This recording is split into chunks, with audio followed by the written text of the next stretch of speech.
ये क्वेश्चन, ए वाला क्वेश्चन आपके पूछेंगे कि एक गर्भवती महिला को जो है प्रसव से पहले क्या सलाह देंगे, क्या क्या सलाह प्रदान करेंगे। अब वह सलाह जो है हो सकता है आराम के लिए हो, पोषण के लिए हो, मानसिक रूप से जो है सहारा देने की बात हो, तो ये कुछ हेल्थ शिक्षा की बात हो, तो तमाम ऐसे जो है आप एक प्रेग्नेंट वोमेन के लिए जो गर्भ के दौरान है, जो गर्भ अवस्था में है, उसको क्या क्या सलाह प्रदान करेंगे। देखिए अब प्रसव पूर्व, प्रसव का मतलब क्या होता है कि जब बच्चा होने वाला होता है तो वह जो समय होता है तो वो प्रसव वाला होता है। ठीक है, आप लोग पढ़े हैं प्रसव की अवस्था, 1 अवस्था, 2 अवस्था, 3 अवस्था। पहला अवस्था में दर्द से शुरू होता है, ऐठन से शुरू होता है। दूसरा अवस्था में बच्चा बाहर आने लगता है, आ जाता है। और तीसरा अवस्था में जो उसके प्लेसेंटा वगैरह रहता है, अम्बिलिकल कोड वगैरह जो रहता है, वह बाहर आ जाता है। ठीक है, तो ये जो है आपके अवस्था है, पता है आप लोग को।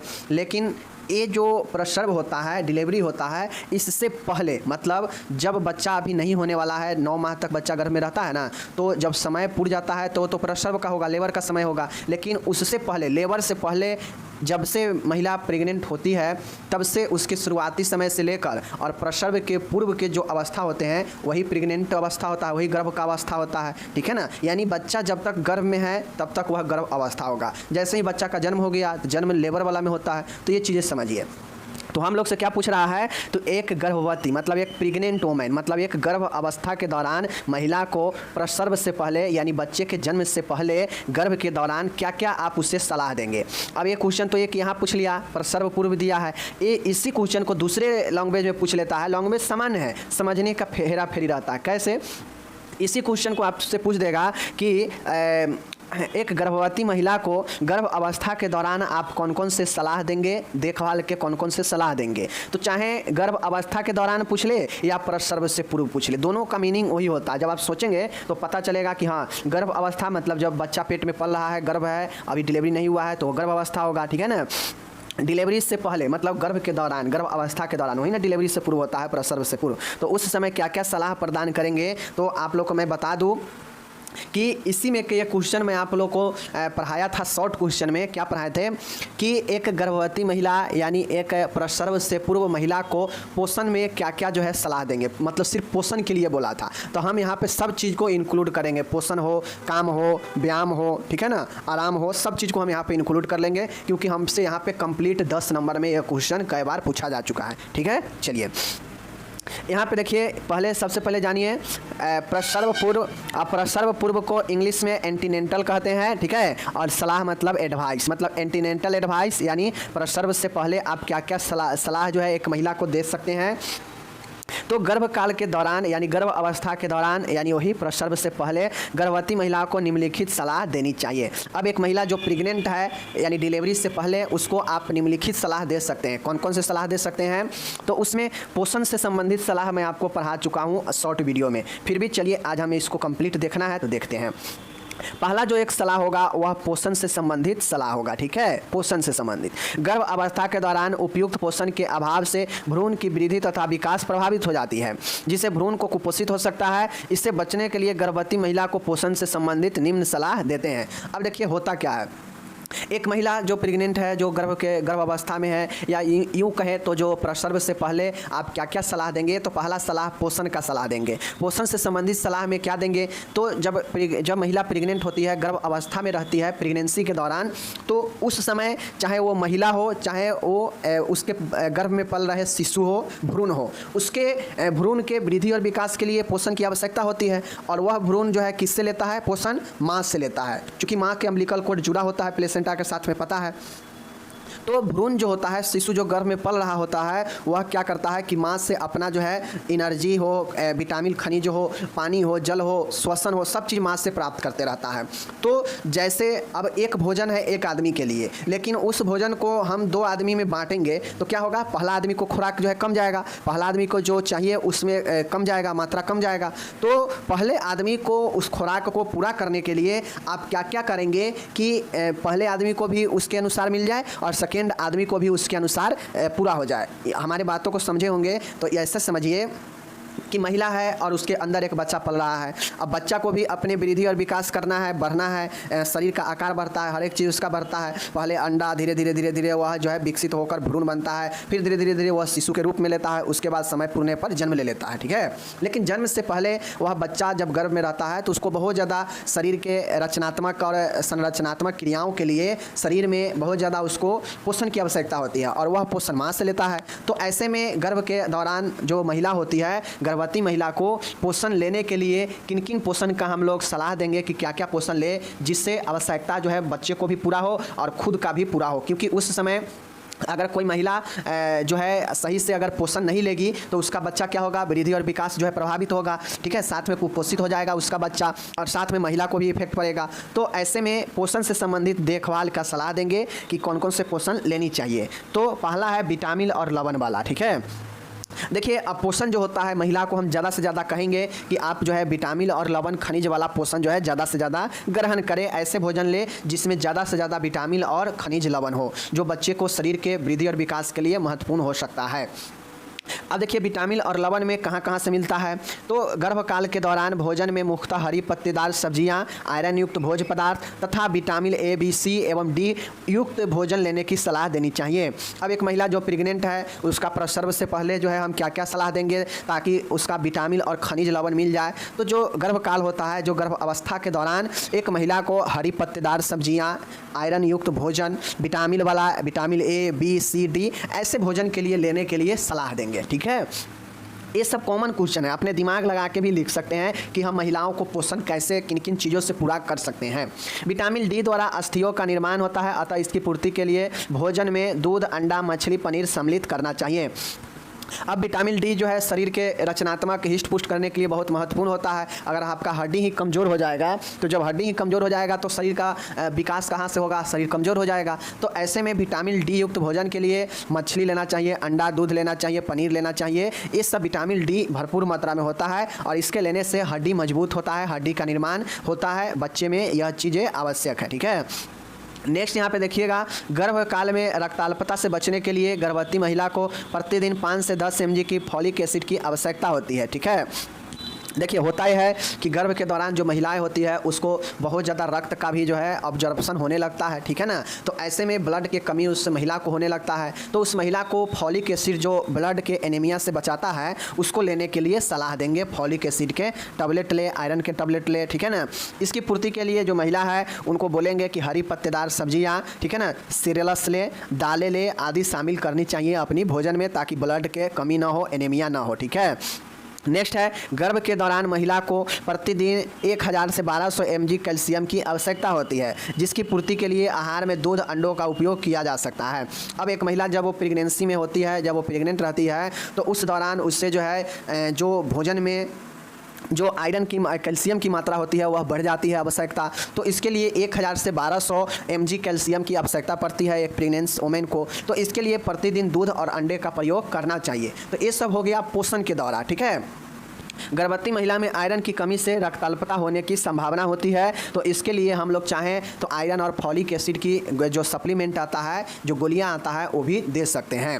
तो इस प्रकार से तमाम चीज़ें था जो एक महिलाओं में क्या क्या चीज़ का मुख्यतः कमी होता है। कैल्शियम का, एनीमिया का शिकार होता है महिला, हड्डी मजबूत करने के लिए कैल्शियम जरूरी होता है, ठीक है। हरी पत्तेदार सब्जियाँ वगैरह ये सब, दूध, मछली, अंडा ये सब खिलाना चाहिए ताकि महिला ज़्यादा से ज़्यादा अपने बच्चों को जो है सुरक्षित और ज़्यादा विकसित कर सके और बच्चे में वृद्धि और विकास हो सके। तो ये सब महिला के लिए भी और बच्चे के लिए भी पोषण आवश्यक होता है। ओके, चलिए दूसरा है यहाँ पे प्रसव पूर्व व्यायाम। देख लीजिए, अब प्रसव से पहले व्यायाम, आराम और कार्य का सलाह देंगे। अब व्यायाम का कितना सलाह देंगे, आराम का कितना सलाह देंगे, कार्य करने के लिए क्या सलाह देंगे। तो यह प्रसव से पूर्व महत्वपूर्ण भूमिका होता है। जैसे जैसे जो प्रेगनेंसी का टाइम होता है वह अपने प्रसव की तरफ बढ़ते जाता है, वैसे वैसे महिला में व्यायाम, आराम और कार्य का अहम रोल होते जाता है। तो इसके लिए कैसे सलाह देंगे प्रसव से पूर्व, चलिए देखते हैं। गर्भकाल में गर्भवती महिला को अच्छे स्वास्थ्य के लिए पर्याप्त आराम करना चाहिए। गर्भवती महिला को कम से कम 8 घंटे नींद लेनी चाहिए। अब एक महिला जो प्रेगनेंसी है उसका तो देखते होइएगा कि वैसे महिला को लोग उसके घर के लोग ज़्यादा ख्याल रखते हैं, ज़्यादा काम से बचाते हैं, ज़्यादा आराम दिलवाते हैं। क्यों? क्योंकि इससे जो होता है गर्भवती महिला को स्वास्थ्य पर जो है बुरा असर नहीं पड़ता। अगर अच्छा खासा नींद लेगी तो उससे क्या होगा कि उसके बच्चे को भी सेहत अच्छा रहेगा और महिला का भी सेहत अच्छा रहेगा। ठीक है, तो एक गर्भवती महिला को अच्छे स्वास्थ्य के लिए कम से कम 8 घंटे की नींद लेनी चाहिए। अगर नींद पूरा नहीं लेगी, 5 घंटे 6 घंटे के या 4 घंटे का नींद लेगी तो यही मानसिक तनाव का जो है कारण बनता है और उसका असर बच्चे पर भी हो सकता है। ठीक है, तो ये हो गया आपका। इसी में हम लोग नेक्स्ट देखते हैं, ए नंबर में देखिएगा, व्यायाम और आराम। गर्भ अवस्था के दौरान व्यायाम तथा आराम दोनों ही अत्यधिक महत्वपूर्ण होता है। गर्भवती महिला को चिकित्सक की सलाह से हल्के व्यायाम करने चाहिए।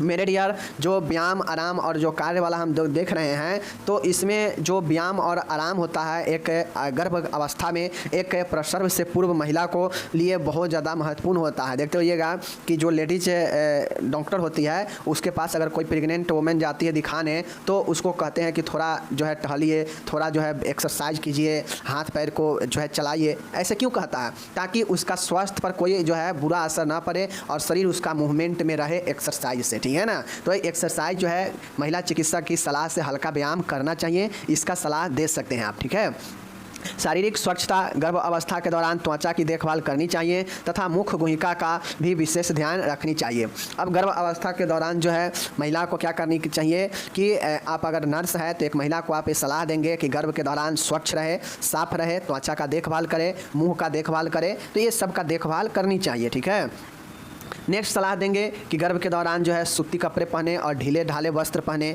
ठीक है ना, नेक्स्ट सलाह क्या देंगे, ए नंबर में ही, कि स्नान के दौरान स्तन की सफाई का विशेष ध्यान रखना चाहिए, निप्पल को सूखने से बचाना चाहिए। अब एक जो महिला प्रेग्नेंट है उसको आप ये भी सलाह दे सकते हैं कि जब भी स्नान करे तो वह अपने जो ब्रेस्ट है उसको अच्छे से ध्यान रखे और यह ध्यान रखे कि उसका जो ब्रेस्ट है वह सूखे नहीं। ठीक है, और साफ़ सफाई का अच्छे से ध्यान रखे। ओके, तो ये तो हो गया आपका क्या चीज़ देखे हैं, ये हो गया आपका। ए नंबर में हम लोग क्या देखे हैं, शारीरिक, यहाँ पे देखिए व्यायाम और आराम। ठीक है ना, व्यायाम और आराम के लिए ये वाला हम लोग देख लिए। उसके बाद शारीरिक स्वच्छता के लिए हम लोग ये वाला देख लिए कि क्या क्या करेंगे। ठीक है ना, चलिए अब हम लोग नीचे चलते हैं, सी नंबर में है स्वास्थ्य शिक्षा। अब एक महिला को स्वास्थ्य शिक्षा क्या क्या देंगे, क्योंकि बहुत सारे महिला जो है इन सभी चीज़ों से अनभिज्ञ रहती है, नहीं जान पाती है कि हमें गर्भ के दौरान क्या करना चाहिए क्या नहीं करना चाहिए। तो इसको आपको जो है सलाह देना पड़ेगा कि स्वास्थ्य शिक्षा देना पड़ेगा कि क्या क्या करना चाहिए क्या नहीं करनी चाहिए। ठीक है, देखिए गर्भकाल के दौरान होने वाली चिंता को कम करने के लिए गर्भवती महिला को चिकित्सक को कब सूचित करना है यह जानकारी होनी चाहिए। ठीक है, मतलब गर्भकाल के दौरान जो भी होने वाला स्ट्रेस है, जो चिंता है, एंजाइटी है, उसको कम करने के लिए गर्भवती महिला को चिकित्सक को कब सूचित करना है यह जानकारी होनी चाहिए। एक महिला जो प्रेग्नेंट होती है उसमें बहुत ज़्यादा मानसिक समस्या, तनाव, चिंता होने का खतरा रहता है। ठीक है, तो इस कारण से एक महिला को जो है कब सूचित करनी चाहिए कि उसे जो है मानसिक चिंता हो रहा है या कोई अन्य समस्या है, यह जानकारी कब देनी चाहिए। तो आप उसको बताएंगे कि ये सभी जानकारी कब देना है, तभी ना वो बता पाएगी। जब ब्लीडिंग हो योनि से, तीव्र सर दर्द हो, तीव्र उदरीय पेन हो, ठीक है ना, अत्यधिक उल्टी हो, बुखार आ रहा हो, ठंड लगना हो, मूत्र विसर्जन के दौरान पीड़ा होता हो, तो इन सब कंडीशन में महिला को बताएंगे आप कि ये सब अगर कंडीशन हो तो डॉक्टर को सूचित करें। ठीक है, तो ये चीज़ें समझ गए। चलिए, तो ये सब चीज़ों का स्वास्थ्य शिक्षा देंगे कि अगर जब ज़रूरी पड़े तो एक गर्भवती महिला अपने डॉक्टर को ये सब चीज़ों के बारे में बता सकती है। ठीक है, चलिए अब इनके लक्षणों में पाए जाने पर देखिए, यहाँ पे देखिए, इन लक्षणों के पाए जाने पर परंतु चिकित्सक को सूचित करना चाहिए। इन लक्षण अगर पाया जाता है तो डॉक्टर को ज़रूर सूचित करना चाहिए। इस चीज़ को हम उस महिला को बताएंगे जो गर्भ अवस्था में है। क्या बताएंगे, यही बताएंगे स्वास्थ्य शिक्षा में कि अगर आपको कोई भी मानसिक चिंता सता रहा हो, कोई भी ऐसे जटिलता दिखे तो आपको अपने डॉक्टर को कब बताना चाहिए। तो इन सभी लिस्ट था जहाँ पे प्रॉब्लम होने पर आप बता सकते हैं। ठीक है, तीसरा है मानसिक सहारा देना। मानसिक सहारा देने का मतलब होता है, मानसिक सहारा देने का क्या मतलब होता है मेरे डियर, मानसिक सहारा देने का मतलब होता है कि आप जो गर्भ अवस्था में जो महिला है उसको आप मानसिक सपोर्ट देते हैं, ठीक है। गर्भवती महिला को बच्चे से संबंधित कई शंकाएं और भय होता है। गर्भवती महिला के सभी प्रश्नों को संतुष्टिपूर्ण उत्तर देना चाहिए तथा उसकी सभी जिज्ञासा को आराम से समय देकर सुनना तथा दूर करना चाहिए। देखिए होता यह है कि प्रेगनेंसी जैसे जैसे आगे बढ़ता है वैसे वैसे महिला को बहुत ज़्यादा तकलीफ़ का सामना करना पड़ता है। तो ऐसे में जब आपको ऊपर बहुत ज़्यादा समस्या का बोझ आ जाता है तो ऑटोमेटिक है कि व्यक्ति मानसिक रूप से परेशान होने लगता है, ठीक है। चाहे डिप्रेशन हो, एंजाइटी हो, कुछ भी हो, मानसिक रूप से परेशान होने लगता है। तो सेम कंडीशन है एक महिला में भी। कोई महिला है अगर वह प्रेग्नेंस है तो उसको इस दौरान मानसिक सहारा देना बहुत ज़रूरी होता है। क्यों? क्योंकि एक तो उसको बहुत ज़्यादा दिक्कत होता ही है गर्भ के दौरान, तो मानसिक दिक्कत उससे हो सकता है, जैसे घबराहट होना, बेचैनी होना, डर लगना, ठीक है ना।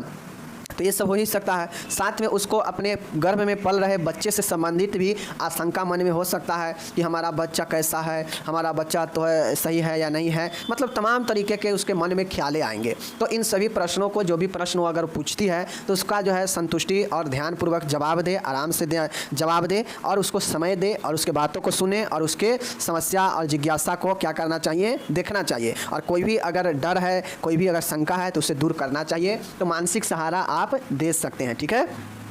तो इस प्रकार से यह हुआ तीनों चीज़, चाहे पोषण का देखभाल हो, चाहे आराम हो, चाहे आपका आराम हो, व्यायाम हो या कार्य हो या स्वास्थ्य शिक्षा हो, ठीक है ना, ये सारे चीज़ के बारे में, चाहे मानसिक सहारा देना हो, तो ये सारा के सारा मैंने यहाँ पे बता दिया आप लोगों को। इसका प्रश्न का आंसर यहीं तक हो गया, ठीक है, यहीं तक हो गया समाप्त। आपको 3 चीज़ों का विशेषकर ध्यान रखना है। एक पोषण का ध्यान रखना है, एक ध्यान रखना है आराम, कार्य, ठीक है, आराम, व्यायाम और कार्य, इन तीनों चीज़ों का एक में लिखना है, जिसमें आराम और व्यायाम के लिए लिखेंगे, ठीक है। उसके बाद स्वच्छता के लिए लिखेंगे, उसके बाद जो है हम लोग लिखेंगे क्या चीज़ के लिए, नींद के लिए लिखेंगे कि कितना आराम लेना चाहिए, ठीक है।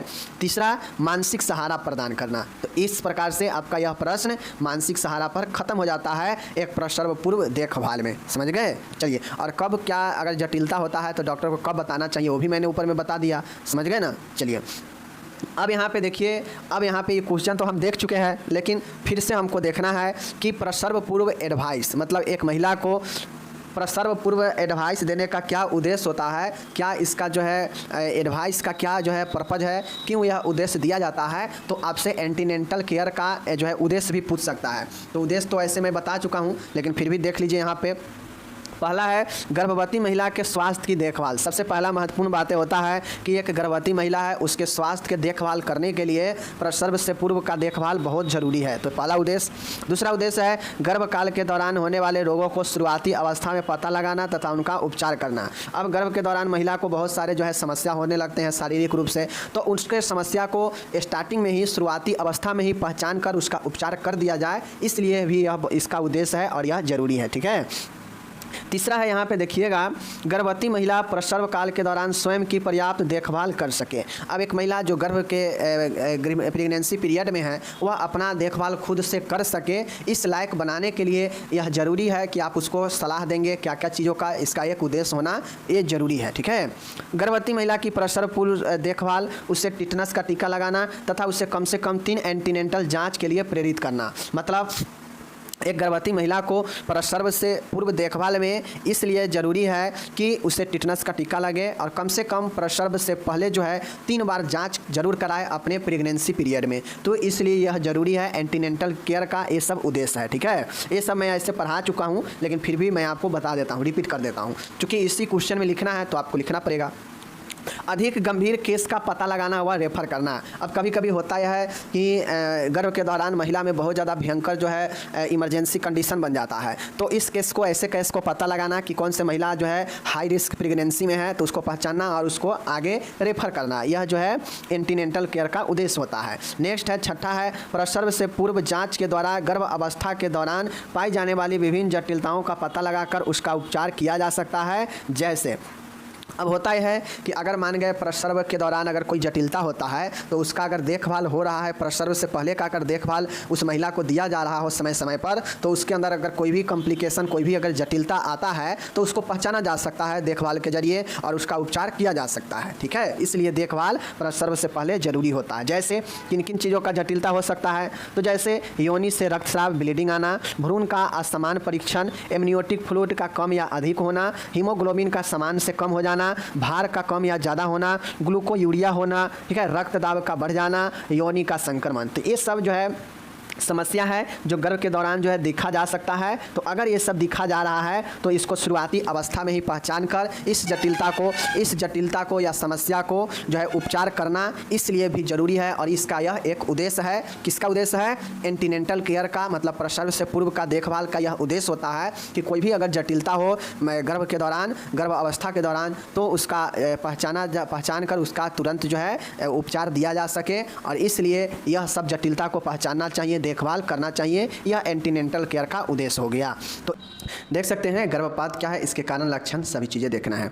चलिए चीज़ों को हम लोग यहाँ पे देखते हैं कि एवर्सन क्या होता है। साथियों, एवर्सन स्वतंत्र रूप से जीवित रहने में असमर्थ गर्भस्थ भ्रूण फीटस जिसका वजन 500 ग्राम या इससे कम हो का गर्भाशय से स्वतः या प्रेरित विधि द्वारा गर्भाशय से बाहर निकल जाना ही गर्भपात कहलाता है।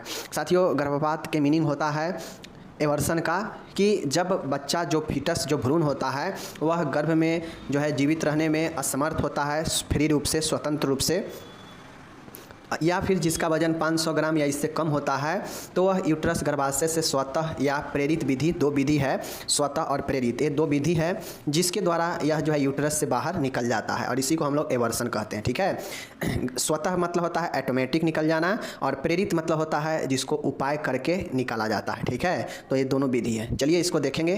उम्मीद है समझ गए होंगे कि ये एवर्सन क्या होता है। देखिए, कोई शिशु है, ठीक है, कोई शिशु है जो गर्भ में पल रहा है, ठीक है, जिसका वजन अभी 500 ग्राम से कम है, ठीक है। तो इस कंडीशन में अगर वह जीने में, वह भ्रूण जो है जीने में स्वतंत्र रूप से असमर्थ है, दिक्कत हो रहा है, ठीक है, या फिर माँ को या फिर जो वुमेन है, महिला है, उसको अगर कोई इससे क्षति पहुंच रहा है, दिक्कत हो रहा है, तो इस कंडीशन में जो है क्या होता है, ये गर्भाशय से स्वतः और प्रेरित विधि द्वारा यूट्रस से बाहर निकल जाता है। और इसी को जो है हम लोग गर्भपात एवर्सन कहते हैं। मतलब यूट्रस, जो फीटस है, जो भ्रूण है, इसको निकाल देना, यही एवर्सन कहलाता है। ठीक है, चलिए देखते हैं कारण क्या होते हैं।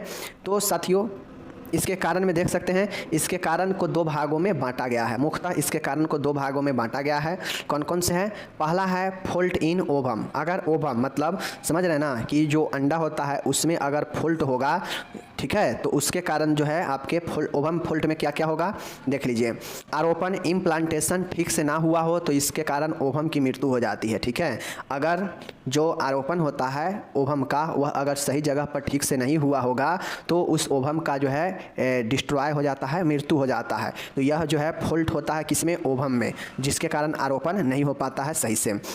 नेक्स्ट है क्रोमोसोमल दोष के कारण भ्रूण का अविकसित रहना। अगर क्रोमोसोमल कोई डिफेक्ट है तो इसके कारण जो फीटस होता है उसमें अविकसित होता है। ठीक है, मतलब क्रोमोसोमल दोष के कारण फीटस में डेवलपमेंट नहीं होना। ठीक है, अपरा, प्लेसेंटा का आरोपण ठीक से ना हुआ हो। जो अपरा है, अपरा मैं आपको पढ़ाया हूँ, तो इस अपरा का ठीक से आरोपण, इम्प्लांटेशन नहीं हुआ होता है, तो इस कंडीशन में ये चीज़ें कारण बनता है एवर्सन का। ठीक है, नेक्स्ट है देख लीजिए, ट्रोफोब्लास्ट की वृद्धि में रुकावट। जो ट्रोफोब्लास्ट होता है इसके वृद्धि में होने में रुकावट आ जाता है, तो एक कारण बनता है ओवम में फॉल्ट होने का। और जब ओवम में फॉल्ट होता है तो आपके एवर्सन का पहला कारण बनता है कि ओवम में फॉल्ट होना। चीज़ें समझ गए? तो आपके सामने में है फॉल्ट इन ओवम, पहला कारण फॉल्ट इन ओवम है। दो कारण में पहला कारण फॉल्ट इन ओवम, यानी ओवम में दोष, पहला कारण। अब ओवम में दोष होगा तो जो आरोपण है ओवम का वह सही जगह पर नहीं होगा और इस कंडीशन में मृत्यु हो जाएगा। क्रोमोसोमल दोष हो सकता है जिसके कारण जो फीटस है उसमें अविकसित होगा। अपरा का सही जगह पर आरोपण नहीं होना, ट्रोफोब्लास्ट के वृद्धि में रुकावट होना। तो ये जो है आपके फॉल्ट इन ओवम हो गया पहला। ठीक है, अब दूसरा जो है मैटरनल फॉल्ट, मातृत्व दोष। अब पहला फॉल्ट है फॉल्ट इन ओवम, यानी अंडाणु में जो है दोष होना। अब दूसरा है मैटरनल फॉल्ट। मैटरनल फॉल्ट का मतलब होता है कि मातृत्व दोष। मातृत्व दोष क्या क्या कारण होगा देख लीजिए। माता से संबंधित दोष होगा। माँ को यदि कोई विशेष बुखार तीव्र के साथ हुआ हो, अगर जो माँ है उसको अगर कोई बुखार तीव्र के साथ हुआ है तो ये कारण बन सकता है। कोलेरा आदि के कारण रक्तचाप कम हो जाना। अगर कोलेरा के कारण माँ का रक्तचाप कम हो गया है तो यह मैटरनल फॉल्ट है। ठीक है, किसी दवा का असर जैसे कुनैन अथवा कोई तीव्र प्यूरिगेटिव डायबिटीज मिलाइटिस, ठीक है, chronic nephritis with hypertension may be cause. तो ये सब क्रॉनिक नेफ्राइटिस मतलब गुर्दा रोग, उच्च रक्तचाप, ठीक है, उसके बाद हो गया आपका उच्च रक्तचाप डायबिटीज मतलब शुगर, ठीक है ना, माँ का कुपोषण अथवा एनीमिया होना, हार्मोनल जैसे प्रोजेस्टेरोन में कमी होना, गर्भाशय का पीछे की ओर मुड़ जाना, रिट्रोवर्टेड यूट्रस, यूट्रस में ये ट्यूमर का होना, ठीक है। उसके बाद आता है ग्रीवा का इंटरनल ओएस कमज़ोर होना, यह दूसरी तिमाही में गर्भपात का मुख्य कारण होता है, ठीक है। सर्विक्स वाले भाग में प्रसव के समय कोई चोट लग गई हो या फिर गर्भाशय गुहा की विकृति जैसे गुहा का निचला भाग बड़ा हो गया हो, तो इन सब कारण में जो है व्यक्ति का मैटरनल डिफॉल्ट होता। तो यहाँ पे सीधा समझिए कि एवर्सन होने का दो प्रमुख कारण है। दो प्रमुख कारण कौन कौन से हैं, तो आपको एक चीज़ ध्यान में रखना पड़ेगा कि एवर्सन कराने का दो कारण है। दो कारण, पहला कारण है ओवम में फॉल्ट इन ओवम, ठीक है, फॉल्ट इन ओवम, चीज़ें को समझ गए। दूसरा है फॉल्ट इन मैटरनल, ठीक है, मैटरनल फॉल्ट, मातृत्व दोष, ठीक है, maternal fault, okay, maternal fault, ये आपका हो गया क्या चीज़, ये दो कारण हैं जिसके कारण क्या होता है आपके कि जो भी माता का कारण बनेगा तो मैटरनल फॉल्ट होगा। अब मैटरनल फॉल्ट में क्या क्या होगा, तो यूट्रस का निचला भाग बड़ा हो जाना, ठीक है, यूट्रस कैविटी का, सर्विक्स के भाग में जो है पहले प्रसव के दौरान चोट लग जाना, ठीक है, जो सर्विक्स है उसका इंटरनल ओएस का कमज़ोर होना, यह ज़्यादातर दूसरी तिमाही में होता है प्रेगनेंसी का, ओके। गर्भाशय में ट्यूमर होना, गर्भाशय के पीछे की तरफ मुड़ जाना, हार्मोन जैसे प्रोजेस्टेरोन में कमी होना, माँ का कुपोषण तथा एनीमिया होना, क्रोनिक नेफ्राइटिस यानी गुर्दा होना, उच्च रक्तचाप बढ़ना, ठीक है, डायबिटीज मेलाइटिस यानी चीनी का रोग होना, ठीक है। उसके बाद कोई ऐसे दवा लेना, कोलेरा के कारण रक्तचाप कम हो जाना, ठीक है। उसके बाद माँ की यदि कोई विशेष बुखार हुआ हो, तो ये सब मैटरनल फॉल्ट होता है जिसके कारण एवर्सन कारण बनता है, ठीक है। तो ये सब चीज़ें मैं आपको बता दिया।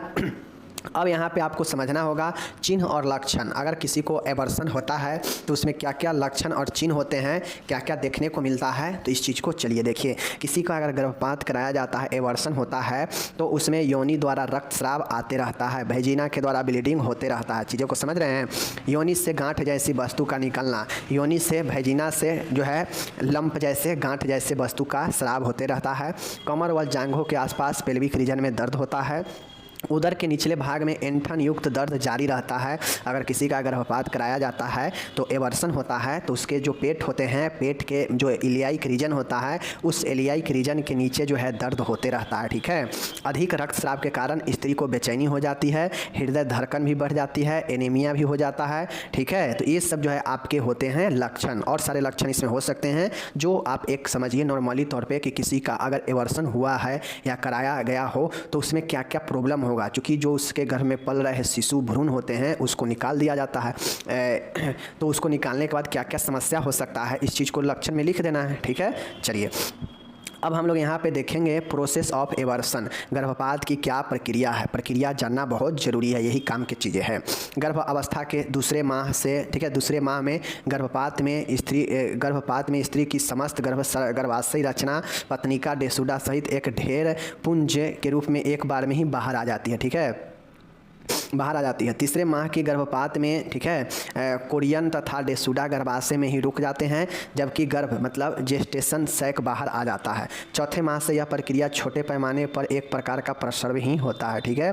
भ्रूण पहले निकल जाता है, बाद में झिल्ली प्लेसेंटा निकलते हैं, क्योंकि प्लेसेंटा मजबूती से डेसुडा पर स्थापित हो चुका होता है। तो इस प्रक्रिया को समझिएगा। पहले देखिए, पहले दूसरे, ठीक है, गर्भ अवस्था के दूसरे माह में गर्भपात में स्त्री की, अगर देखिए गर्भ अवस्था में कोई है, दूसरे माह में अगर किसी को गर्भपात किया गया मतलब एवर्सन किया गया, तो उसमें जो भी समस्त रचना बना है 2 माह में उसके यूट्रस में, वो समस्त रचना सहित जो है डेसुडा होता है, पत्नी का जो उत्तक होता है, यह सब के सब जो है क्या होता है एक ही बार में बाहर आ जाता है, ठीक है, दूसरा सप्ताह में। चूँकि इस समय नए नए सब चीज़ का रचना हुआ रहता है तो ज़्यादा झंझट नहीं लगता। इसमें यूट्रस में जो भी चीज़ का निर्माण हुआ है, रचना बना है, सब के सब जो है बाहर आ जाता है एक ही बार में, ठीक है। लेकिन जैसे ही दूसरे से तीसरे तिमाही में अगर एवर्सन जाता है तो एवर्सन में कोरियन तथा डेसुडा गर्भाशय में ही रुक जाते हैं, जबकि गर्भ बाहर आ जाता है, ठीक है, जबकि गर्भ जो है बाहर आ जाता है, ठीक है। मतलब सीधा समझिए तीसरे तिमाही में जो बच्चे होते हैं, जो ऐसी भ्रूण होता है, वह भ्रूण जो है क्या होता है बाहर आ जाता है, जबकि जो कोरियन और जो डेसुडा होता है वह यूट्रस में ही रुक जाता है। जबकि दूसरे माह में सब निकल जाता है एक ही बार में। जब तीसरे सप्ताह में माह में जाता है तो कोरियन और डेसुडा जो है रुक जाता है यूट्रस में, सिर्फ और सिर्फ जो गर्भस्थ शिशु होता है वही बाहर आता है। ओके, जब ये चीज़ चौथे माह में यह प्रक्रिया अगर होता है तो सारा चीज़ें जो है छोटे पैमाने पर एक प्रकार का प्रसव की तरह होता है। मतलब अगर कोई प्रेगनेंसी के चौथे सप्ताह में अगर कोई एबॉर्शन हो रहा है तो इसमें जो होता है एक प्रकार से जिस तरीक़ा से प्रसव होता है डिलीवरी, उसी प्रकार से चौथे माह में यह एबॉर्शन की प्रक्रिया होती है। ठीक है, उसके बाद देखिएगा भ्रूण पहले निकाला जाता है। चौथे माह से जब अगर किसी को एबॉर्शन होता है तो उसमें भ्रूण को पहले निकाला जाता है, बाद में झिल्ली और प्लेसेंटा निकलते हैं, क्योंकि इस समय प्लेसेंटा चौथे माह की प्रक्रिया में जो प्लेसेंटा होता है वह डेसुडा पर काफ़ी जो है मजबूती के साथ जो है स्थापित हो चुका होता है। तो यही जो है आपको याद रखना है प्रक्रिया में 2 माह, 3 माह एंड 4 माह। दूसरे माह में सब चीज़ एक बार में ही निकल जाएगा, जितने भी गर्भाशय रचना है। ठीक है, तीसरे माह में सिर्फ और सिर्फ जो गर्भस्थ शिशु होगा वो भ्रूण होगा वही निकलेगा और डेसुडा और पत्निका अंदर ही रह जाता है। जबकि चौथे माह में अगर ये प्रक्रिया होता है तो यह एक प्रसव का छोटा सा हिस्सा के प्रकार की तरह होता है, इसलिए यहाँ पे जो है जो प्लेसेंटा और जो डेसुडा होता है वह जो है मजबूती के साथ चौथे महीने में स्थापित हो गया रहता है। इस कारण से भ्रूण पहले निकलता है और झिल्ली और प्लेसेंटा बाद में निकलता है। चीज़ें को समझ गए? चलिए अब हम लोग प्रकार देखेंगे। लास्ट में हम लोग से प्रकार पूछा गया है, तो साथियों 6-7 प्रकार है एबॉर्शन का, जिसको जानना बहुत ज़रूरी है। चलिए एक एक करके हम देखते हैं। ऐसे मैं ये सब के सब पढ़ा चुका हूँ। ठीक है, ये सब जितने भी एबॉर्शन के प्रकार था मैं डिफिनीशन बारे में सब के सब बारे में जानकारी दे दिया हूँ। तो अगर आप स्टूडेंट हैं तो आप लोग जान रहे होंगे कि मैं कितना आपको जानकारी दिया हूँ नहीं दिया हूँ। चलिए टाइप्स ऑफ एबॉर्शन। तो एबॉर्शन के निम्न प्रकार है, नीचे दिए गए हैं। देखिए पहला प्रकार है थ्रीटेंड एबॉर्शन। थ्रीटेंड एबॉर्शन का मतलब होता है संभावित गर्भपात। थ्रीटेंड, ठीक है, थ्रीटेंड एबॉर्शन।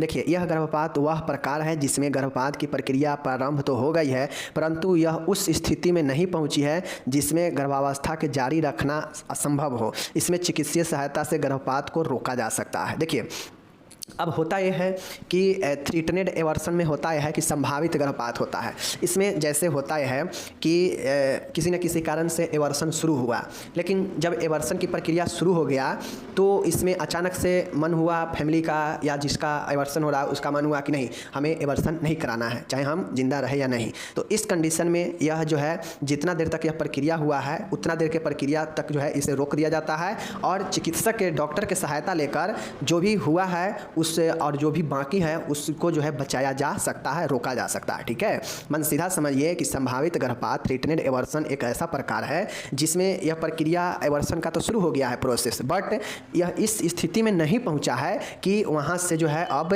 जो भ्रूण है उसको बचाया नहीं जा सकता है। ठीक है, अगर मन हो गया कि नहीं हमें यह जो है रखना ही है प्रेगनेंसी और एबॉर्शन नहीं कराना है, तो उस कंडीशन में रहता है कि वहाँ पर अगर डॉक्टर देख रेख करे तो फिर से वह जो एबॉर्शन है रुक जाएगा और भ्रूण जो है जिंदा रहेगा और पलने लगेगा प्रेगनेंसी में। ठीक है, तो यही जो है संभावित गर्भपात होता है। चीज़ें को समझ गए? सीधी सी बातें हैं कि यह एक ऐसा प्रकार होता है और यह एक ऐसी प्रक्रिया होती है जहाँ तक यह पहुँची रहती है वहाँ तक यह संभव होता है कि जो है गर्भ में जो भ्रूण है उसको बचाया जाए। मतलब जितना अभी काम हो चुका है एबॉर्शन का उतना अभी बच्चे के निकालने के लिए काफ़ी नहीं होता है, और उस कंडीशन पर अगर डॉक्टर का सहायता लिया जाए तो उससे जो है रोका जा सकता है एबॉर्शन का। ठीक है, और शिशु जिंदा रहेगा। तो यह थ्रीटेंड संभावित हो गया। ओके, दूसरा होता है इनवेटिबल एबॉर्शन, अपरिहार्य गर्भपात। इस स्थिति में गर्भ अवस्था को जारी रखना संभव नहीं होता है, महिला का स्वास्थ्य प्रभावित होता है, भूख नहीं लगती है, बुखार भी हो सकता है तथा बेचैनी रहती है। तो दूसरा जो है क्या है हमारा अपरिहार्य गर्भपात, इनएविटेबल एबॉर्शन।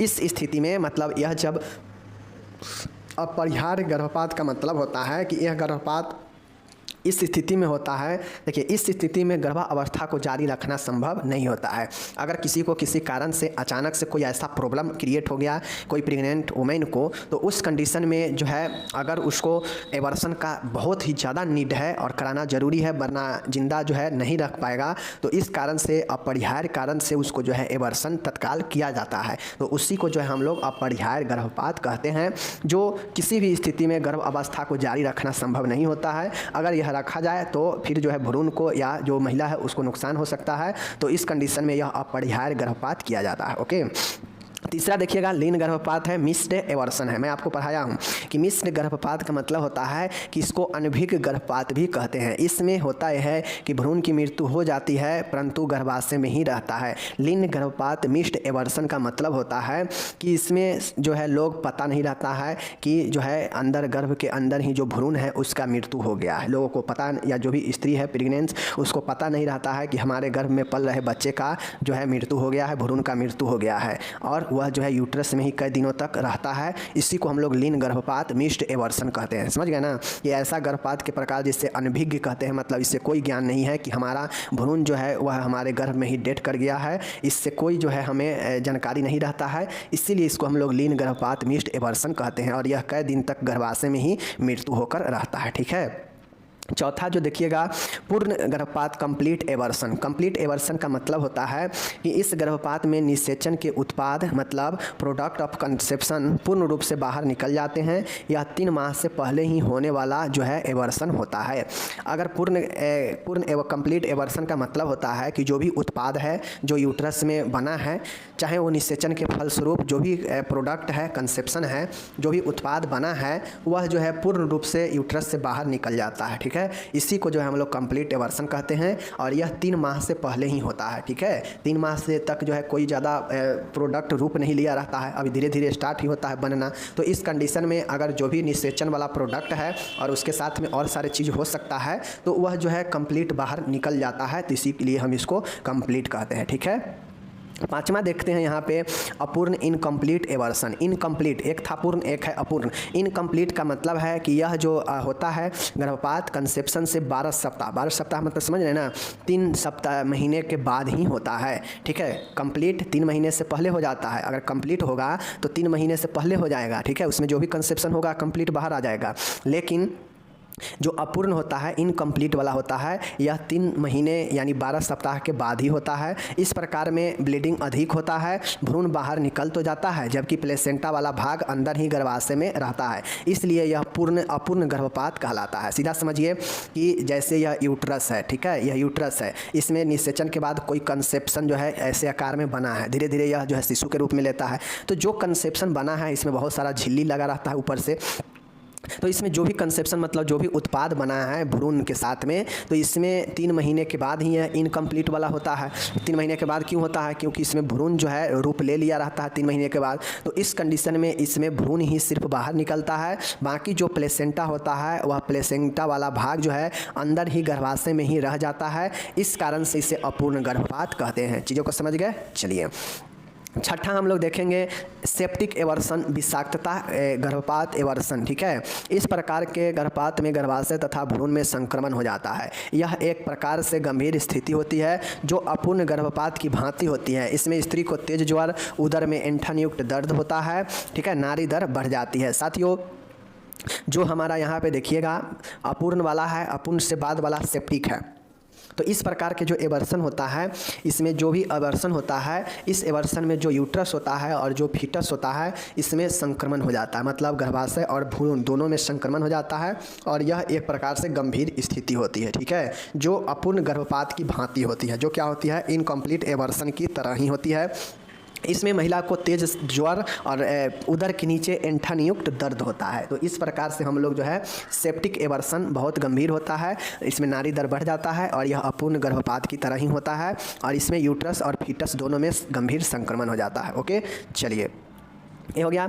7वां देखिएगा हैबिचुअल एवर्सन है। हैबिचुअल एवर्सन का मतलब होता है कि यह गर्भपात अधिकांशतः स्वतः हो जाता है। इसके लिए स्त्री के यूट्रस में गर्भाशय में रचनात्मक एनाटॉमिकल कमी होती है जो जन्मजात भी हो सकती है, जिसमें double uterus, cervical incompetence, intrauterine adhesion तथा माता पिता में पाई जाने वाली गुणसूत्रीय असमानताएं की स्थिति प्रमुख होती है। देखिए हैबिचुअल एवर्सन का मतलब होता है कि यह जो इसमें का जो हैबिचुअल एवर्सन में होता है कि जो भी एवर्सन होता है अधिकांशतः मैक्सिमम ऑटोमेटिक हो जाता है, स्वतः हो जाता है। ठीक है। इसके लिए जो स्त्री होता है उसके जो यूट्रस होता है उसमें रचनात्मक मतलब बनावटी कमी होती है, ठीक है। चाहे वह उसके बच्चे में ही, स्त्री के बच्चे में ही क्यों ना यह बनावटी कमी हो, लेकिन होता है, जन्मजात भी यह हो सकता है, जिसमें डबल यूट्रस हो सकता है, ठीक है। यूट्रस डबल हो सकता है। सर्वाइकल जो ग्रीवा है उसमें अपूर्ण बनावट होगा। इंट्रा यूटेरिन, ठीक है, एडहेशन हो सकता है, ठीक है। उसके बाद यानी मूत्र नली में विकार हो सकता है। माता पिता के गुणसूत्रीय असमानता भी जो है इसका प्रमुख कारण बनता है। और इन सब में अपूर्ण यानी यूट्रस में अपूर्ण रचना होने के कारण यह एवर्सन अधिकांशतः स्वतः ही हो जाता है, या फिर ये सब कारण से जो है जन्मजात भी हो सकता है उस महिला का यूट्रस में प्रॉब्लम, जिसके कारण हैबिचुअल एवर्सन हो जाता है जो स्वतः निकल जाता है, ठीक है। अब 8वां और आखिरी देखिएगा यहाँ पे, चिकित्सीय गर्भावस्था समापन, medical termination of pregnancy, MTP मैं आपको पढ़ा दिया हूँ, ठीक है। लेकिन फिर भी जान लीजिए यह भी एक आपका गर्भपात एवर्सन का प्रकार ही है। 20 सप्ताह की अवधि, 20 सप्ताह मतलब समझ रहे हैं ना, 4 सप्ताह देख लीजिए। देखिए 1 महीने में 4 सप्ताह होता है, तो 20 सप्ताह यानी 5 महीने, ठीक है। 5 चौके 20 सप्ताह होता है। तो 5 महीने से पहले के गर्भ अवस्था में किसी रजिस्टर्ड स्त्री रोग विशेषज्ञ द्वारा महिला के स्वास्थ्य एवं जीवन की रक्षा हेतु जो गर्भपात एवर्सन किया जाता है उसे MTP कहते हैं। यह कानूनी रूप से वैध होता है। इसको सरकार जो है क्या करती है, मान्यता देती है इस कंडीशन में, कब कि जब 20 सप्ताह इससे कम अवधि का अगर प्रेगनेंसी होता है और इस कारण अगर कोई महिला है उसको स्वास्थ्य और उसके जीवन को हानि पहुंचा सकता है, तो इसके रक्षा के लिए ये जो है एवर्सन किया जाता है, जिसे MTP कहते हैं। इस MTP को एक्ट 1971 की धाराओं के अनुसार ही किया जाता है। जो भी स्पेशलिस्ट गाइनकोलॉजिस्ट होती है, स्त्री रोग विशेषज्ञ, वह जो है इस एक्ट के तहत इस अनुसार करती है एवर्सन, ठीक है। चलिए अब इसका आप एक चीज़ें आप लोग यहाँ से देख लीजिए कि कैसे चीज़ें होता है। मैं आपको पहले बताया कि यह जो है आपके एवर्सन है, ठीक है, गर्भपात है, 2 प्रकार से होता है, पहले ही बताया। एक स्वतः होता है, स्पॉन्टेनियस होता है, और एक इंड्यूस्ड होता है, प्रेरित विधि होता है। स्वतः और प्रेरित विधि बताए हैं। अब देख लीजिए यह भी 2 प्रकार के और यह भी 2 प्रकार के। प्रेरित विधि एक इलीगल होता है, कानूनी होता है, और एक कानूनी होता है जो लीगल होता है, MTP जो सरकार के द्वारा बनाया गया है। यह तब करवाया जाता है जब स्त्री को कोई नुकसान होने वाला हो, चाहे वो शारीरिक सुरक्षा के लिए यह किया जाता है। लेकिन ये जो होता है यह गैर कानूनी इलीगल होता है, जो मान गए किसी का किसी प्रोस्टिट्यूशन हो गया, या फिर आपके मान गए रेप के बाद हो गया, या फिर मान गए कोई किसी का अगर गलत रिलेशन होने के कारण ये चीज़ें हो गया हो, तो इस कारण से जो है यह लोग जो है करवाते हैं और यह गैर कानूनी होता है, ठीक है। तो प्रेरित विधि 2 प्रकार की होता है, जिसमें प्रेरित करके जो है गिराया जाता है, एवर्सन करवाया जाता है, ठीक है। और यह स्वतः विधि जो होता है यह एक बार होने वाला होता है और यह बार होने वाला होता है। यह जो है स्वतः विधि 2 प्रकार से होता है, एक बार आइसोलेटेड और बार मतलब समझ रहे चीज़ को। चलिए अब ये जो स्वतः विधि होता है, स्वतः विधि में जो ऑटोमेटिक आ जाता है वह थ्रीटेड, संभावित, ठीक है, अपरिहार्य, इनएविटेबल, पूर्ण, कंप्लीट, इनकम्प्लीट, अपूर्ण, लीन, मिस्ट और विषाक्तता, सेप्टिक। ये चीज़ें समझ गए। तो इस प्रकार से 1 2 3 4 5 6 जो है यह स्वतः विधि होता है, ठीक है, स्वतः विधि होता है। इसमें एक बार में ही हो जाएगा या बार हो सकता है ऐसे चीज़ें, लेकिन यह स्वतः विधि होता है, ठीक है। ये चीज़ें है, यह ऑटोमेटिक जो है निकल जाने वाला होता है, ओके। और यह प्रेरित वाला जो होता है इसमें प्रेरित करके निकाला जाता है भ्रूण को यूट्रस से, जो एक MTP के द्वारा होता है, जो कि वैध है, कानूनी है। और यह गैर कानूनी भी बहुत चलता है एवर्सन, जो कि गलत कामों से होता है, ठीक है। होता है कि various psychological changes during pregnancy, मतलब विभिन्न प्रकार के जो शारीरिक परिवर्तन होता है गर्भ अवस्था में, उस शारीरिक परिवर्तन को बताना है कि प्रेगनेंसी के दौरान जो महिला होती है उसमें कौन कौन से जो है शारीरिक परिवर्तन देखने को मिलता है। तो आप लोग देखते भी होइएगा, एक महिला जो धीरे धीरे प्रेगनेंसी जैसे जैसे आगे बढ़ता है तो उसके बॉडी में अलग अलग चेंजेस जो है आते रहते हैं, तो वही चेंजेज को जो है हमें लिखना है, ठीक है। चलिए फिजियोलॉजिकल चेंजेज हम लोग देखते हैं। चलिए शुरू करते हैं। गर्भ अवस्था के दौरान महिलाओं में कई प्रकार के शारीरिक परिवर्तन होते हैं और इसी परिवर्तन को तो हमको बताना है। सबसे पहला परिवर्तन होता है कि एक महिला में गर्भ अवस्था के दौरान उसका वेट जो है गेन हो जाता है, मीन्स भार में वृद्धि हो जाता है, ठीक है। गर्भवती महिला में पूर्ण गर्भ अवस्था तक लगभग 11 से 12 किलोग्राम वजन जो है बढ़ जाता है। अब आप लोग को पता है कि पूर्ण गर्भ अवस्था जब होता है तो उसमें 1 से 1.5 kg का जो है आपके यूट्रस के बाहर हो जाता है लगभग 1 किलोग्राम। उसके बाद उसमें प्लेसेंटा होता है, उसमें बेबी जो है रहता है। तो इस प्रकार से जो है सभी इंक्लूड करके 11 से 12 जो है आपके केजी बढ़ जाता है वजन महिला का, ठीक है। तो गर्भ अवस्था में भार में वृद्धि हो जाता है, पहला पॉइंट। दूसरा जो परिवर्तन होता है त्वचा में परिवर्तन होता है। अब जो महिला गर्भ अवस्था में होती है लगभग 95% महिला में जो है स्किन चेंजेज होता है, स्किन में परिवर्तन आ जाता है, ठीक है। ये परिवर्तन प्रेगनेंसी में हार्मोन के क्रियाशील बढ़ने के कारण होता है। क्योंकि जब महिला प्रेगनेंसी पीरियड में रहती है तो उस दौरान उसको बहुत जो है हार्मोनल जो होता है वह एक्टिव हो जाता है, जिसके कारण महिला की त्वचा जो है चिकनी हो जाती है, मुलायम और चमकदार हो जाती है, ठीक है। तो यही जो है देखते होइएगा कि खिली खिली त्वचा एकदम जो है चिकन चिकन और मुलायम चमकदार हो जाता है प्रेगनेंसी के दौरान, ठीक है। तो ये चेंजेज होता है। तीसरा बदलाव जो होता है वह स्तनों में बदलाव होता है। स्तनों का बदलाव का मतलब होता है कि जैसे जैसे प्रेगनेंसी का समय बढ़ते जाता है आगे की तरफ, वैसे वैसे देखिएगा कि महिलाओं के स्तनों में परिवर्तन आता रहता है। मीन्स सीधा कहा जाए तो जो स्तन जो ब्रेस्ट होता है उसमें परिवर्तन आता है। उसमें जो हमारा फीमेल का जो एस्ट्रोजन और प्रोजेस्टेरोन दो जो हार्मोन होता है यह मुख्यतः जो है स्तनों के परिवर्तन में भूमिका निभाता है। अब परिवर्तन कैसे होता है तो स्तन जो है धीरे धीरे उसमें कोलोस्ट्रोम जो है मिल्क बनने लगता है, ठीक है। उसके बाद जो है उसमें नीले नीले जो है नस जो है उभराव आने लगता है। चूचक जो निपल होता है वह बड़ा हो जाता है और उसमें नस के उभार होने के कारण चूँकि उसमें जो है आपके एस्ट्रोजन और प्रोजेस्टेरोन उस समय बहुत ज़्यादा उत्तेजित हो जाता है, जिससे जो नस सब है वह मोटा मोटा जो है दिखाई देने लगता है और जिससे जो है ब्रेस्ट जो स्तन होता है वह जो है उसमें टाइटनेस कठोरापन जो है आ जाता है और थोड़ा जो है नॉर्मल से बड़ा दिखाई देता है। तो यह जो है परिवर्तन स्तन का हो जाता है। चौथा है श्वसन तंत्र में परिवर्तन आता है। अब श्वसन तंत्र में परिवर्तन कैसे आता है? Changes in respiratory system. कैसे देख लीजिए, अब एक स्त्री है, मानिए वह गर्भ के कंडीशन में है, गर्भावस्था में है, तो हम लोग जानते हैं कि जो गर्भाशय होता है वह नीचे होता है, लेकिन जैसे जैसे बच्चा जो है उसमें विकास वृद्धि होता है वैसे वैसे यूट्रस का आकार बढ़ते जाता है और बच्चा जो है उसमें अपना आकार लेते जाता है। तो वह बच्चा के बढ़ने के कारण अब चूँकि एक व्यक्ति एक फीमेल अगर कोई फीमेल है तो फीमेल का ऐसा नहीं है कि बच्चा के बढ़ने के साथ वृद्धि होने के साथ यूट्रस के आकार बड़ा लेने के साथ जो है उसके पेट में आधा जो है जगह भी बढ़ जाता है। जगह तो ही रहता है, बस जो जगह है उसी जगह में यूट्रस जो है अपना स्थान घेरता है। तो होता यह है कि जैसे डायफ्राम हम लोग जानते हैं कि ऊपर छाती और नीचे जो है एब्डोमिनल एरिया को जो है डायफ्राम क्या करता है, अलग करता है। और हम लोग जानते हैं कि डायफ्राम जो है श्वसन क्रिया में भी भूमिका निभाता है, ठीक है, लंग्स को नीचे से सपोर्ट करता है। तो होता यह है कि जब यूट्रस के आकार बढ़ता है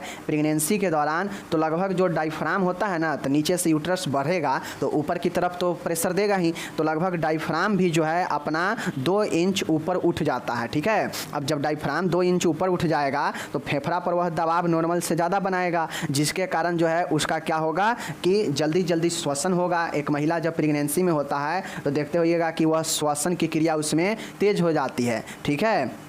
इसलिए महिला श्वास लेने में जल्दी करती है और इसे डिस्पोनिया ऑफ प्रेगनेंसी कहते हैं, मतलब गर्भ अवस्था का श्वसन कष्ट कहते हैं। यह क्यों होता है? क्योंकि श्वसन तंत्र में परिवर्तन होता है, डायफ्राम को 2 इंच ऊपर उठा देता है, कौन? गर्भाशय के बढ़ने के कारण, और जिससे फेफड़ा पर दबाव लगता है, जिससे जो महिला होती है वह ज़्यादा जो है श्वास लेने का कोशिश करती है जल्दी जल्दी, और इसी को डिस्पोनिया ऑफ प्रेगनेंसी कहते हैं। तो ये समझ गए।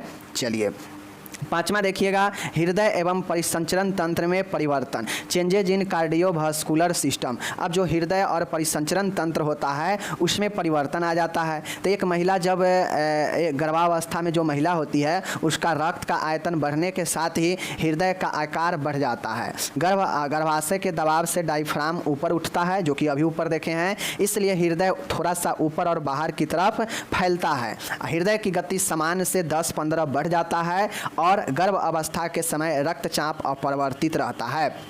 इसीलिए देखते होइएगा आप लोग एक्लेम्पसिया में पढ़े भी, ठीक है ना, आप लोग प्री एक्लेम्पसिया में पढ़े भी कि हाइपरटेंशन जो है मरीजों को हो जाता है। अगर वह ज़्यादा खतरनाक रूप ले लेता है तो वह प्री एक्लेम्पसिया छोड़ के एक्लेम्पसिया हो जाता है। तो नॉर्मली कार्डियोवास्कुलर में भी चेंज आ जाता है, हृदय परिसंचरण तंत्र में भी परिवर्तन आता है। कैसे?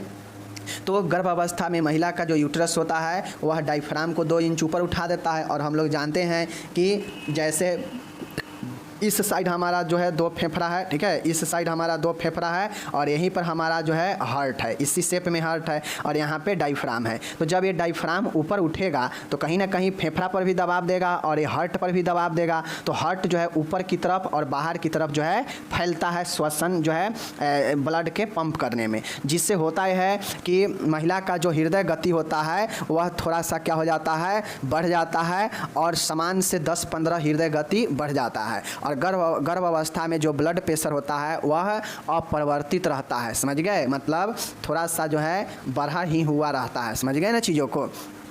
तो यही हमारा कार्डियोवास्कुलर सिस्टम होता है जिसको आप लोग समझ गए। नेक्स्ट है हमारा भग में परिवर्तन, यानी भलवा जो होता है उसमें परिवर्तन आ जाता है।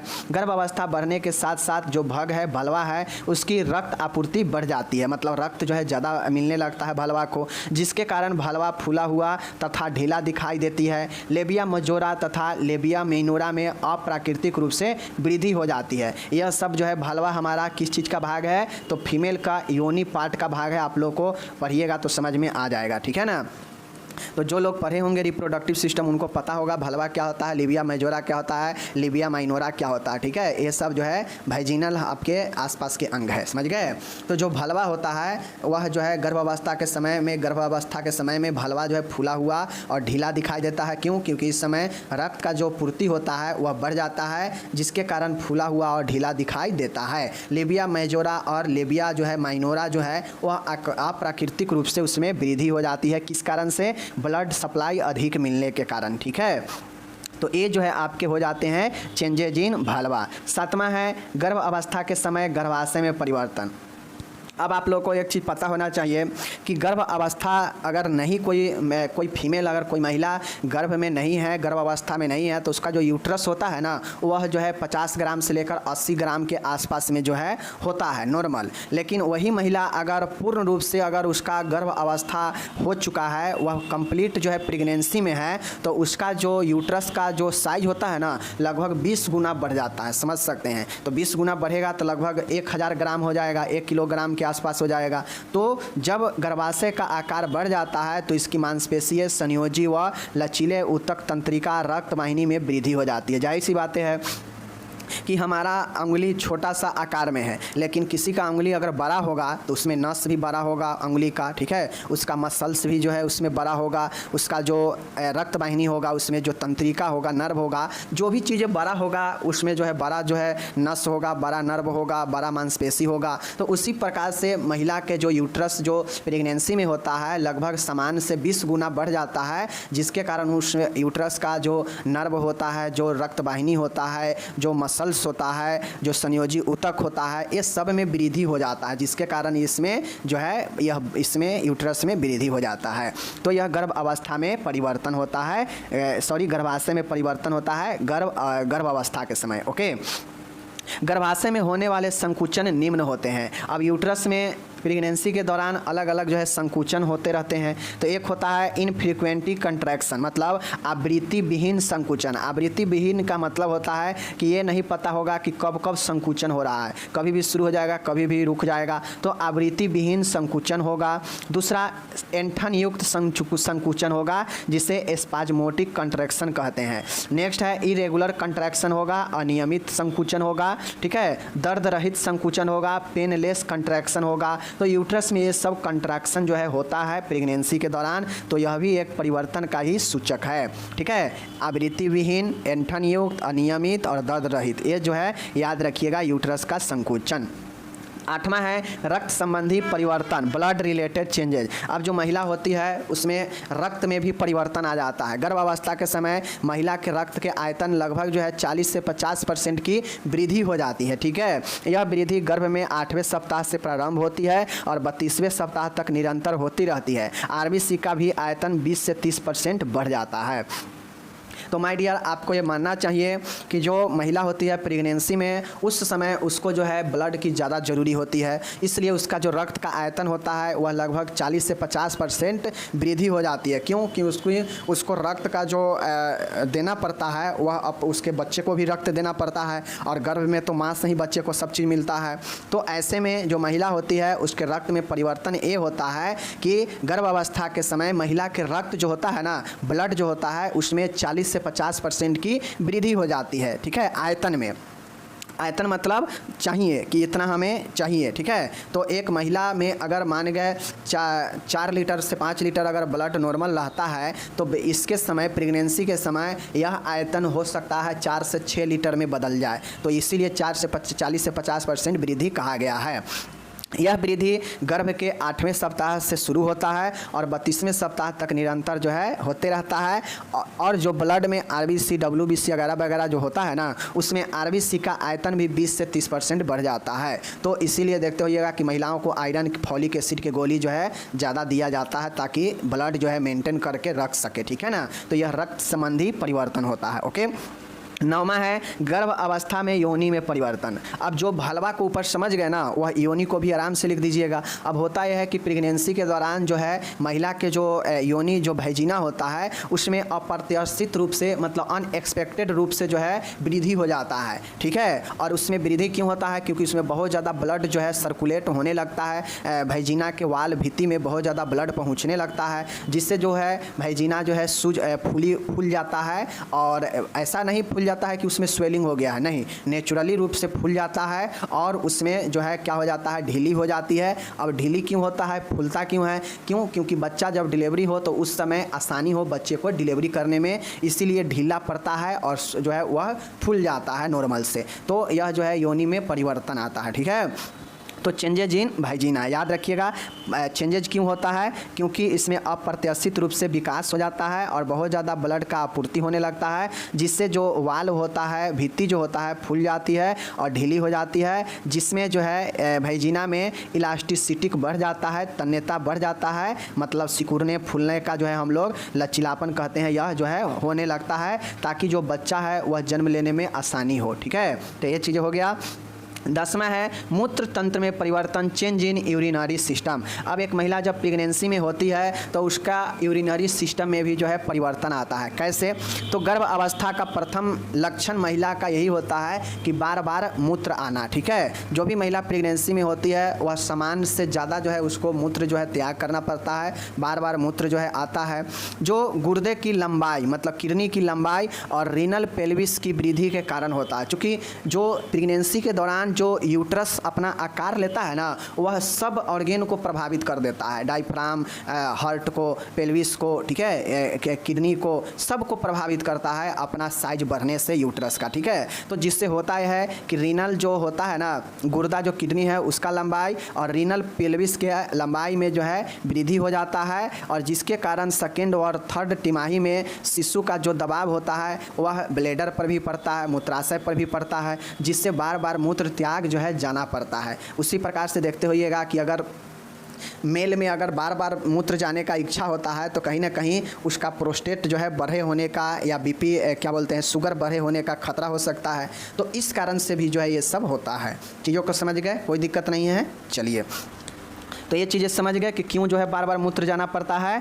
तो बच्चे शिशु के दबाव के कारण कहाँ दबाव पड़ता है शिशु का? तो शिशु जो यूट्रस में है उसका दबाव ब्लेडर पर पड़ता है, और ब्लेडर पर पड़ने से बार बार मूत्र जाना पड़ता है, या फिर गुर्दे की लंबाई या रीनल पेल्विस में वृद्धि होने के कारण जाना पड़ता है। तो ये चीज़ें हैं। ठीक है, 11 नंबर और लास्ट नंबर है इमोशनली चेंज। अब एक महिला जो प्रेगनेंसी में होती है तो उसके भावनात्मक, मतलब उसके भाव, उसके इमोशन में परिवर्तन आता है। खासकर जो प्रथम बार महिला गर्भ के अवस्था में होती है, मतलब प्रथम बार जो गर्भवती बनी महिला है, उसमें भावनात्मक परिवर्तन अधिक देखने को मिलता है। वह महिला के व्यवहार में परिवर्तन आ जाता है, वह महिला अपने शिशु के बारे में ज़्यादा सोचती है, ज़्यादा चिंतित रहती है। ठीक है, और चूँकि ऐसा क्यों होता है? क्योंकि उसे प्रथम बार का प्रेगनेंसी है, तो इस प्रेगनेंसी में उससे जो है अपने बच्चे के प्रति ज़्यादा जो है लगाव, ज़्यादा अटैचमेंट हो जाता है। ठीक है, और आगे चल के महिला जो होती है वह प्रसव लेबर के बारे में ज़्यादा सोचती है कि कैसे होगा, बच्चा क्या होगा, नहीं होगा, क्या कठिनाई होगा, क्या दर्द होगा, ये सब तमाम ऐसे प्रसव के बारे में सोचने लगती है। और सोचना, समझना और लगाव, यही सब तो भावनात्मक होता है। दर्द, दुख, एहसास होना, यही सब ना भावनात्मक होता है। तो एक महिला में भावनात्मक परिवर्तन भी होता है। तो इस प्रकार से यह 11 परिवर्तन महिलाओं में देखा जाता है। अगर आपके नज़र में और भी कुछ परिवर्तन हो तो आप आराम से लिख सकते हैं, कोई दिक्कत नहीं है, समझ गए। लेकिन नॉर्मली लगभग सभी परिवर्तन यहाँ पे लिख दिया गया है जो आपके नॉर्मली दिमाग में बैठ जाना चाहिए बिना PDF पढ़े हुए, समझ गए। आप एक बार रिपीट कर देते हैं, ऊपर से फिर से नीचे से रिपीट कर देते हैं ताकि आप लोग को ध्यान में आ जाएगा। देखिए, कहता है कि गर्भ अवस्था में शारीरिक परिवर्तन को बताएं, सीधी सी भाषा है। तो गर्भ के कंडीशन में कौन कौन से परिवर्तन महिला में होते हैं, तो अलग अलग होते हैं। जैसे गर्भ अवस्था में स्त्री के भार बढ़ जाना, वृद्धि हो जाना, त्वचा में परिवर्तन हो जाना, ठीक है, ब्रेस्ट में चेंजेज आना, स्तनों में परिवर्तन होना, ठीक है, चेंजेज इन रिस्पायरेटरी सिस्टम मतलब श्वसन तंत्र में परिवर्तन होने लगता है, ठीक है। 5वां है हृदय और परिसंचरण तंत्र में परिवर्तन होने लगता है, ठीक है। भग यानी बलवा में परिवर्तन होता है। गर्भ अवस्था में गर्भाशय में परिवर्तन होता है, ठीक है, तभी तो समान से जो है कई गुना बढ़ जाता है, ठीक है, और संकुचन वगैरह होता है। 8वां है रक्त संबंधी परिवर्तन होता है। 9वां है गर्भ अवस्था में योनि यानी भैजिना में परिवर्तन होता है। और 10वां है मूत्र तंत्र में परिवर्तन होता है, यूरिनरी सिस्टम में चेंजेज हो जाता है। और 11 और लास्ट है भावनात्मक चेंज होता है, इमोशनल परिवर्तन होता है, भावनात्मक परिवर्तन होता है। तो इस